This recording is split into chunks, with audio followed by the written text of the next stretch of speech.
മമ്മൂക്കയുടെ പടം റിലീസിന് വരികയാണല്ലോ. അപ്പോൾ എന്തൊക്കെയാണ് പ്രതീക്ഷകൾ? ഒരു ലോ ഹൈപ്പിലാണല്ലോ വരുന്നത്.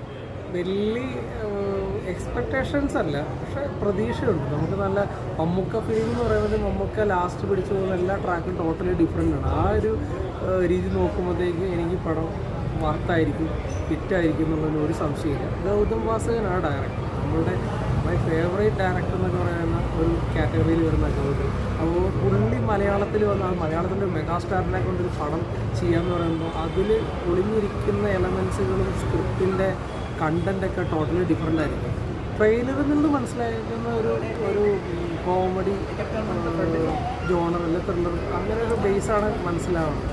പക്ഷേ അതൊന്നും ആയിരിക്കില്ല, അതിനേക്കാളും എന്തൊക്കെയോ സ്പെഷ്യൽ പടത്തിലുണ്ടാവും.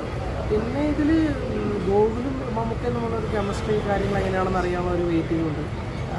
അത് ഓൾറെഡി ഇവർ ഒന്ന് പണ്ട് വർഷങ്ങൾക്ക് മുമ്പ് തന്നെ തൊട്ടേ ഇവർ ഒരുമിച്ച് അഭിനയം മമ്മൂക്കയും സുരേഷ് ഗോപി അഭിനയിച്ചത്. അപ്പം മകൻ മമ്മൂക്കയോടൊപ്പം വരുമ്പോഴത്തേക്ക് എന്താണ് ആ കെമിസ്ട്രി കിട്ടുന്നതെന്നുള്ളതൊരു രസം വെച്ചാൽ ഗോകുലിൻ്റെ ചില ആക്ടിങ് സ്റ്റൈലൊക്കെ സുരേഷ് ഗോപിയുടെ മാനറിസങ്ങളൊക്കെ കയറി വരാറുണ്ട്.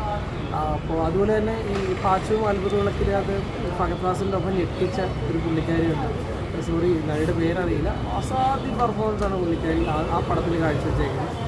അത് പുള്ളിക്കാരുടെ ചില ഡയലോഗ് ഈ ട്രെയിലറിൽ കാണാൻ പറ്റുന്നുണ്ട്. ആ പുള്ളിക്കാരിയും നമുക്ക് നമ്മൾ കോമ്പോ സീൻസ് എങ്ങനെയുണ്ട്, അതൊക്കെ അങ്ങനെയുള്ള കാര്യങ്ങൾ ആകാംക്ഷയുണ്ട്. സോ ടോട്ടലി പറഞ്ഞു കഴിഞ്ഞാൽ എനിക്ക് ഒരു മസ്റ്റ് വാച്ച് ഫിലിം അല്ലെങ്കിൽ ഷുവർ ഹിറ്റ് എന്നൊക്കെ എനിക്ക് പറയാൻ പറ്റുന്ന കാറ്റഗറിയോട് എടുത്തു വെക്കാൻ പറ്റുന്ന, എന്നാൽ നമ്മൾ ഈ കഴിഞ്ഞ ഇടയ്ക്ക് കണ്ടിട്ടില്ലാത്ത രീതിയിലുള്ള ഡിഫറെൻ്റ് ആയിട്ടുള്ള മേക്കിങ്ങുള്ള ഒരു കണ്ടൻറ്റുള്ള ഒരു ജോണറുള്ള സിനിമ തന്നെയായിരിക്കും ഡോമിനിക്കുന്നുള്ളതിന് ഒരു ഡൗട്ട്.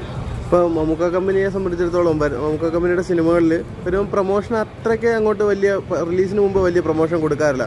പ്രത്യേകിച്ച് ഈ പടത്തിന് ഫാൻസുകാർക്ക് പോലും ഒരു താല്പര്യമില്ലാത്ത രീതിയിലുള്ള പ്രൊമോഷനും കാര്യങ്ങളൊക്കെയാണ് അങ്ങനെ വലിയ. അപ്പോൾ ഇന്നത്തെ പ്രസ് മീറ്റ് അടക്കം മാറ്റി വെക്കുന്ന ഒരു സാഹചര്യമുണ്ട്. അപ്പം കണ്ടന്റ് ആണ് അവർ വിശ്വാസം, അങ്ങനെ തോന്നുന്നുണ്ടോ? മനഃപൂർവ്വം പ്രൊമോഷൻ ഹൈപ്പ് കുറയ്ക്കുവാണെന്ന് തോന്നുന്നുണ്ടോ?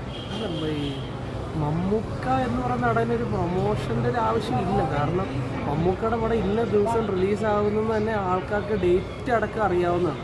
സോ എന്ത് ട്രെയിലർ പോലും കണ്ടില്ലെങ്കിലും ആ മമ്മൂക്ക എന്നുള്ളൊരു ഇപ്പോഴത്തെ സെലക്ഷൻ വെച്ച് നോക്കുമ്പോൾ ഷുവർലി അവർ ആ പടം പോയി കാണും. അപ്പോൾ കണ്ടന്റ് തന്നെയാണ് കിങ് തന്നെയാണ് കിങ്. അപ്പം ഗൗതം വാസുദേവൻ എന്നുള്ള ഒരു ഡയറക്ടറുടെ നെയിം അത് വലിയൊരു ഹൈലൈറ്റ് ആണ്. അത് മലയാളത്തിലോട്ട് വരുമ്പം എങ്ങനെയാണ് അത് മമ്മൂക്ക എങ്ങനെ യൂസ് ചെയ്തേക്കുന്നതിനുള്ള ആകാംക്ഷ എല്ലാവർക്കും ഉണ്ടാകും.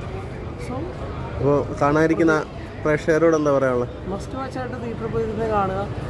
ഒരു ഡിഫറൻസ് എക്സ്പീരിയൻസ് ആയിരിക്കും നിങ്ങൾക്ക് കിട്ടുക എന്നുള്ളൊരു പ്രതീക്ഷ എനിക്കുണ്ട്. സോ അത് നമുക്ക് ഇതുവരെ ലാസ്റ്റ്